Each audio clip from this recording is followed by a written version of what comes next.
Hello guys, আসসালামু আলাইকুম। আশা করি আপনারা খুব ভালো আছেন। আমিও খুব ভালো আছি। আমার নাম জারা এবং আমার সাথে আমার বোন আছে। আমরা আজকে পৃথিবীতে কয়টি মহাদেশ আছে সে সম্পর্কে জানবো। ফাইজা, বলো তো পৃথিবীতে মোট কয়টি মহাদেশ রয়েছে? আমি বলবো 7টি। হ্যাঁ, সেগুলো হলো 1 এশিয়া, 2 ইউরোপ, 3 আফ্রিকা, 4 উত্তর আমেরিকা, 5 দক্ষিণ আমেরিকা, 6 অস্ট্রেলিয়া, 7 অ্যান্টার্কটিকা। এই তো, তুমি তো পারো।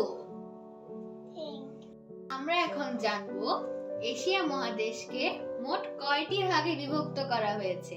বলো তো কয়টি ভাগে? আমি জানি 7টি। হ্যাঁ, সেগুলো হলো 1 পূর্ব এশিয়া, 2 দক্ষিণ পূর্ব এশিয়া, 3 দক্ষিণ এশিয়া, 4 মধ্য এশিয়া, 5 পশ্চিম এশিয়া বা মধ্যপ্রাচ্য, 6 উত্তর এশিয়া এবং সর্বশেষ 7 বিশেষ অঞ্চল। বুঝতে পেরেছো তুমি? করি আপনাদের কাছে আমাদের এই ভিডিওটি খুব ভালো লেগেছে। এর মধ্যেই আমরা বিদায় নিচ্ছি।